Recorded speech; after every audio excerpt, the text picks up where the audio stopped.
Hi, ഞങ്ങളുടെ YouTube ചാനലിലേക്ക് എല്ലാവർക്കും സ്വാഗതം. ഇന്ന് നമുക്ക് വളരെ എളുപ്പത്തിലും നല്ല ഈസി ആയിട്ട് ഉണ്ടാക്കാൻ പറ്റുന്ന ഒരു റെസിപ്പിയുമായിട്ടാണ് ഞങ്ങൾ വന്നിരിക്കുന്നത്. അതായത് ബനാന കേക്ക്.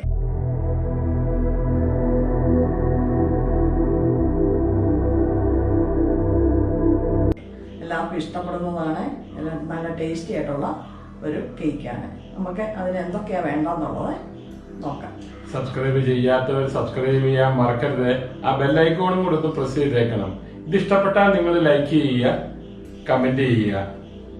നിങ്ങളുടെ എല്ലാ അഭിപ്രായങ്ങളും നിങ്ങൾ കമന്റ് ബോക്സിൽ ഇടാൻ മറക്കരുത്. നമ്മുടെ ഇൻഗ്രീഡിയൻസ് എന്തൊക്കെയാണെന്ന് നോക്കാം. ഇതിന് നമുക്ക് വേണ്ട സാധനങ്ങൾ എന്തൊക്കെയാണെന്ന് പറയാം. 2 ഏത്തപ്പഴമാണ് നമ്മൾ എടുക്കുന്നത്, 2 മുട്ട, 1/4 കപ്പ് മൈദ, 1/4 കപ്പ് ആട്ട. നമ്മൾ രണ്ടും കൂടെ മിക്സ് ചെയ്താൽ ഉണ്ടാക്കുന്നത്. 1/2 കപ്പ് പഞ്ചസാര നമുക്ക് മധുരം കുറവ് മതിയെന്ന് ഉള്ളതുകൊണ്ടാണ് കുറച്ചെടുത്തിരിക്കുന്നത്. മധുരം കൂടുതൽ ഉപയോഗിക്കാവുന്നവർക്കും വേണ്ട ഇഷ്ടമുള്ളവർക്കും കൂടുതൽ പഞ്ചസാര ഇടാം. 1/2 കപ്പ് സൺഫ്ലവർ ഓയിൽ, 1/4 കപ്പ് പാല്, 1/4 കപ്പ് തൈര്, 1 teaspoon baking powder, 1/2 teaspoon baking soda, 1/4 teaspoon ഉപ്പ്, 1/2 ടീസ്പൂൺ എസൻസ്. ഇതൊരു 4 പീസ് നമ്മൾ രണ്ടായിട്ട് മുറിച്ച് കാഷ്യൂ നട്ട് എടുത്തിട്ടുണ്ട്. ഇതൊരു 10 പീസോളം ഉണക്കമുന്തിരി എടുത്തിട്ടുണ്ട്. ഇനി നമുക്കിതെങ്ങനെയാണ് ഉണ്ടാക്കേണ്ടതെന്ന് നോക്കാം.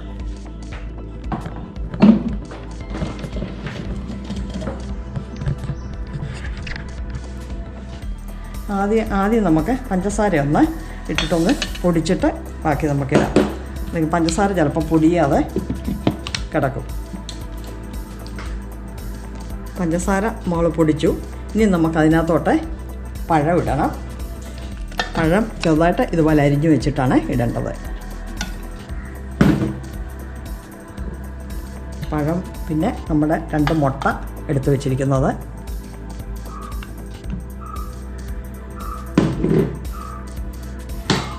പിന്നെ തൈര്, തൈര്. അധികം പുളിയില്ലാത്ത കട്ട തൈരാണ് വേണ്ടത്. പിന്നെ 1/2 കപ്പ് സൺഫ്ലവർ ഓയിലാണ് ഇനി ഒഴിക്കേണ്ടത്. അപ്പോൾ നമ്മൾ ആ കൂട്ടത്തിൽ തന്നെ നമ്മളൊരു 1/2 ടീസ്പൂൺ എസൻസും കൂടെ ഒഴിക്കുന്നുണ്ട്. എസൻസ് ഒഴിച്ചില്ലെങ്കിൽ നമുക്കൊരു ഏലക്ക ഇട്ടാലും മതി. ഇതിനകത്ത് ഏതാണോ ആർക്ക് ഇഷ്ടം, ഓരോരുത്തരുടെ ഇഷ്ടം അനുസരിച്ച് നമുക്ക് ചേർക്കാം. ഇത് നമ്മൾ ചേർത്തിരിക്കുന്ന വനില എസൻസാണ്. വനില എസൻസാണ് എടുത്തിരിക്കുന്നത്. ഇതിന് പകരം നമുക്ക് ഏലക്കായാണേലും ഇടാം. ഇനി നമുക്കിതൊന്ന് അരച്ചെടുക്കാം. നമ്മുടെ ഏത്തക്കയും അതെല്ലാം കൂടി നമ്മൾ അരച്ച് വെച്ചിട്ടുണ്ട്. പഞ്ചസാര എല്ലാം കൂടെ അരച്ചത് എടുത്തിട്ടുണ്ട്, നന്നായിട്ട് അരിഞ്ഞിട്ടുണ്ട്. ഇനി നമ്മൾക്ക് ഒരു പാത്രത്തിനടുത്തോട്ട് ഒഴിക്കാം. ഇനി നമുക്ക് ചെയ്യേണ്ടത് നമ്മുടെ പൊടികൾ ഇതുപോലെ അരിച്ച് വേണം നമുക്ക് എടുക്കാൻ. 2 or 3 പ്രാവശ്യം അരിക്കുകയാണെങ്കിൽ ഏറ്റവും നല്ലതാണ്.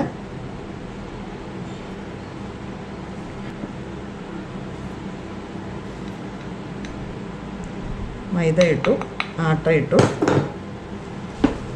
ബേക്കിംഗ് പൗഡർ, ബേക്കിംഗ് സോഡ, ഉപ്പ്, ഇതെല്ലാം കൂടി ഇട്ടിട്ട് വേണം നമുക്ക് ഇത് അരിച്ചെടുക്കാൻ.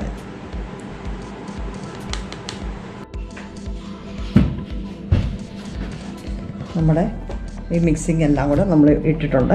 പൊടിയെല്ലാം നമ്മൾ പൊടികളൊന്ന് അരിച്ചു, എല്ലാം വൃത്തിയാക്കി അരിച്ചിട്ടുണ്ട്. ഇനി ഇത് പതിയെ ഇളക്കി മിക്സാക്കണം, കട്ട കെട്ടാതെ.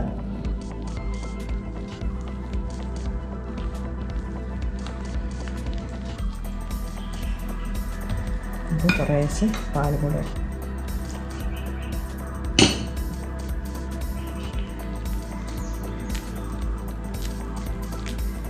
കുറച്ചൊഴിച്ചു. ബാക്കി നമുക്ക് ഇതും കൂടെ ഒന്നുകൂടെ ഇളക്കി വെച്ച് ഒഴിക്കാം.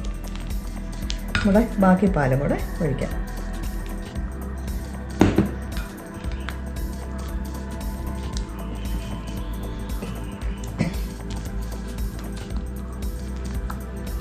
വളരെ എളുപ്പത്തിലും ഈസി ആയിട്ടും ഉണ്ടാക്കാൻ പറ്റുന്ന ഒരു കേക്കാണ് നമ്മുടെ ബനാന കേക്ക്. എല്ലാവരും ഇത് ഉണ്ടാക്കി നോക്കണം കേട്ടോ.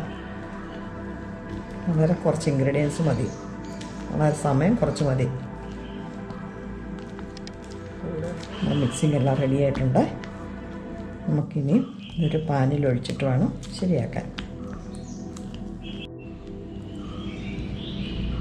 നമ്മുടെ ബാറ്ററി റെഡി ആയിട്ടുണ്ട്. ഇനി നമുക്ക് ഈ കേക്ക് ഉണ്ടാക്കാനുള്ള ടിന്നിലേക്ക് നമുക്കത് ഒഴിക്കണം. അതിന് മുമ്പായിട്ട് ഒന്നുകിൽ നമ്മൾ ബട്ടർ പേപ്പർ ഇത് ഈ ശകലം എണ്ണയോ നെയ്യോ പരട്ടി വെച്ച് ഇവിടോട്ട് നമ്മളതിൻ്റെ വട്ടത്തിന് വെച്ചിട്ട് വേണം ചെയ്യാൻ. അതല്ലെന്നുണ്ടെങ്കിൽ നമ്മളിതുപോലെ നെയ്യ് ശകലം പുരട്ടി വെച്ച് ഇതുപോലെ നെയ്യൊന്ന് പുരട്ടണം. കാരണം എന്നാ വെച്ച് കഴിഞ്ഞാൽ നമ്മുടെ കേക്ക് ഇവിടെ ഒട്ടിപ്പിടിക്കാതിരിക്കാനാണ് നമ്മൾ ചെയ്യുന്നത്. ഇങ്ങനെ എല്ലായിടത്തും ഒന്ന് ആക്കണം.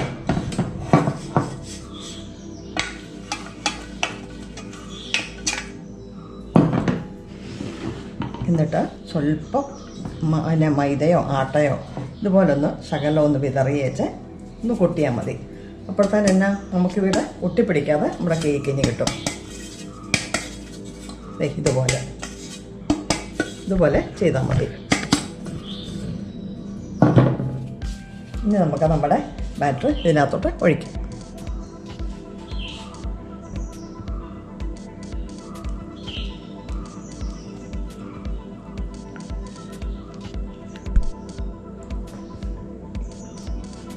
നമ്മുടെ ബാറ്ററെല്ലാം ഒഴിച്ച് നല്ല വൃത്തിയാക്കി വെച്ചിട്ടുണ്ട്.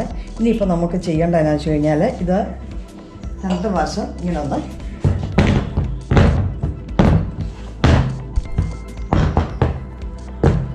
കൊട്ടണം. കാരണം ഇതിനകത്ത് എയർ എന്തെങ്കിലും ഉണ്ടെങ്കിൽ നമ്മൾ ഉണ്ടാക്കി കഴിയുമ്പോൾ ഇവിടെ ഇങ്ങനെ ഹോളായിട്ട് കാണും.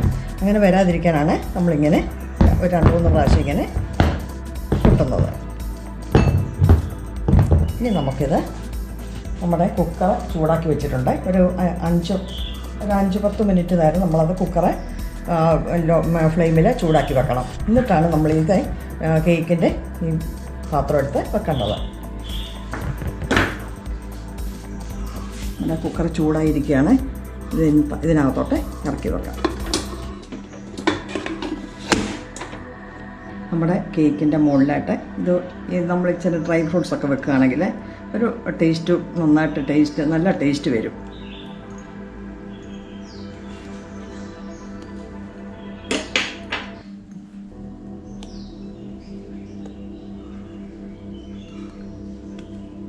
നമ്മൾ ഉണക്കമുന്തിരിയും ഇത് എടുത്തു വെച്ചിരുന്നല്ലോ.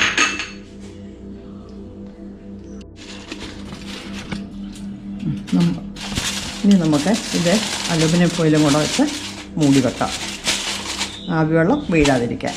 30 മിനിറ്റാണ് നമുക്കിത് വെക്കേണ്ടത്. 30 മിനിറ്റ് ആകാതെ തുറക്കരുത്. ലോ ഫ്ലെയിമിൽ 30 മിനിറ്റ് വെയിറ്റ് ഇടുകയും ചെയ്യരുത്. നമ്മുടെ കേക്ക് എന്തായെന്ന് നമുക്ക് നോക്കാം.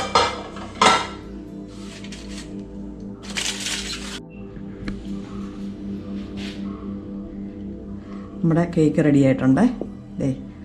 കണ്ടോ, ഇതെല്ലാം ഒന്നും പിടിപ്പിടിച്ച്. ഇതാണ് നമ്മുടെ നല്ല ആവശ്യത്തിന് വെന്തു എന്നുള്ളത് മനസ്സിലാക്കുന്നത്. അപ്പം വെന്തില്ലായിരുന്നുണ്ടെങ്കിൽ ഇതേ പറ്റിപ്പിടിച്ചേനെ. ഇപ്പം നമുക്ക് കറക്റ്റായിട്ട് വെന്തിട്ടുണ്ട്. ഇനി ഇത് നമുക്ക് തണുത്തിട്ട് ഇത് നേരെ പാത്രത്തിൽ നിന്ന് മാറ്റി വെക്കണം. തണുത്തിട്ട് ഈ കുക്കറിനകത്തുനിന്ന് നമുക്കിത് മാറ്റി വെക്കണം. തണുത്തിട്ട് വേണം നമുക്കിതൊന്ന് എടുത്ത് നോക്കാൻ. നമ്മുടെ കേക്ക് റെഡി ആയിട്ടുണ്ട്. അടിപൊളിയായിട്ടുണ്ട്, നല്ല സോഫ്റ്റാണ്. അങ്ങനെ നമ്മുടെ ബനാന കേക്ക് റെഡി ആയിട്ടുണ്ട്. നമുക്ക് നോക്കണ്ടേ എങ്ങനെ ഉണ്ടെന്ന് നോക്കണ്ടേ. പിന്നെ ഇതെല്ലാവരും ട്രൈ ചെയ്ത് നോക്കണം. വളരെ എളുപ്പത്തിൽ നല്ല രീതിയിൽ ഉണ്ടാക്കാൻ പറ്റുന്ന ഒരു കേക്കാണ്. എല്ലാവരും ട്രൈ ചെയ്യണം. എല്ലാവരും ട്രൈ ചെയ്തിട്ട് അതിൻ്റെ ഞങ്ങളെ ഇതൊന്ന് കമൻറ്റ് എന്തുണ്ടെങ്കിലും നല്ലതാണെങ്കിലും മോശമാണെങ്കിലും കമൻറ്റ് ബോക്സിൽ ഇടാൻ മറക്കരുത്. നിങ്ങൾ സബ്സ്ക്രൈബ് ചെയ്യാതെയാണ് കാണുന്നതെങ്കിൽ സബ്സ്ക്രൈബ് ചെയ്യൂ. ആ ബെൽ ബട്ടണും കൂടെ എനേബിൾ ചെയ്യൂ. നോട്ടിഫിക്കേഷൻ നിങ്ങൾക്ക് കിട്ടാൻ വേണ്ടിയിട്ടാണ്. ലൈക്ക് ചെയ്യുക, കമൻറ്റ് ചെയ്യുക, ഷെയർ ചെയ്യുക. ഞങ്ങളെ സപ്പോർട്ട് ചെയ്യുക. വീണ്ടും മറ്റൊരു എപ്പിസോഡിൽ കാണുന്നിടം വരെ ബൈ. നല്ല സോഫ്റ്റാണ്, നല്ല പഞ്ഞി പോലെ ഇരിക്കുന്നു. എല്ലാവരും ഉണ്ടാക്കി നോക്കണം കേട്ടോ, അടിപൊളിയാണ്.